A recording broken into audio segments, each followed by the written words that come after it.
Британский пилот команды «Мерседес» Льюис Хэмилтон одержал досрочную победу в сезоне чемпионата мира по автогонкам в классе машин «Формула-1». В гонке Гран-при Турции 35-летний Хэмилтон занял первое место и за 3 этапа до финиша стал недосягаем для преследователей. Таким образом, британец стал 7-кратным чемпионом «Формулы-1» и сравнялся по этому показателю с рекордсменом королевских гонок немцем Михаэлем Шумахером. После 3 этапов сезона в активе Хэмилтона 307 очков. Вторым идет его напарник по команде финн Вальтери Боттас. Третье место занимает Макс Верстаппен из Red Bull. Следующий этап Формулы-1 пройдет в Бахрейне с 27 по 29 ноября.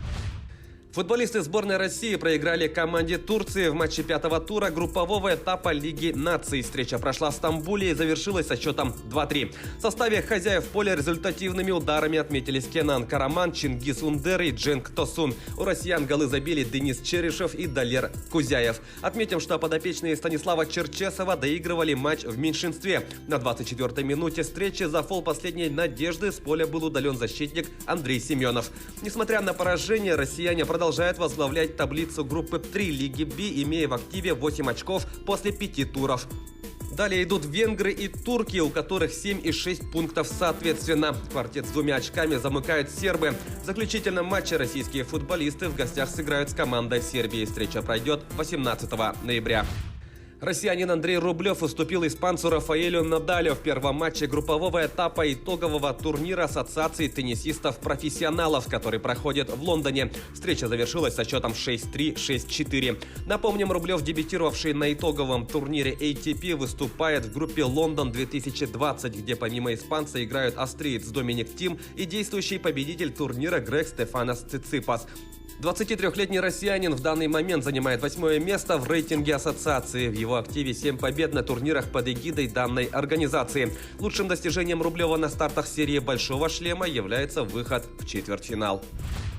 Сборная России заняла 2-е место в общекомандном зачете на чемпионате Европы по велоспорту на треке. Соревнования завершились в Болгарии. Российские спортсмены стали обладателями 5 золотых, 5 серебряных и 3 бронзовых медалей. Награды высшего достоинства в копилку команды принесли Анастасия Войнова, первенствовавшая в спринте, Дарья Шмелева, выступавшая в ГИТе, а также мужская и женская сборные в командном спринте и мужская сборная в командной гонке.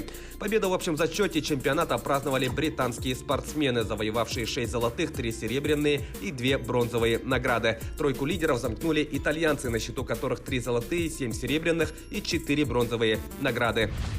Перейдем к событиям нашего региона. Покер студента Северо-Восточного федерального университета Янника Самплея помог Липецкому ЛКС одержать победу над Нижегородским Норманом в матче 8-го тура чемпионата России по мини-футболу среди команд высшей лиги. Встреча завершилась со счетом 8-2. Помимо Самплея в составе победителей взятия ворот провели Александр Воинов, на его счету дубль, а также Алексей Белоусов и Павел Назаров. У проигравших отличились Роман Глынин и Дмитрий Навальнев. Теперь в активе Самплея, ранее выступавшим за якутскую «Зарю», 9 голов в текущем сезоне. Его ЛКС занимает 2-е место в таблице Западной конференции, набрав 21 очко.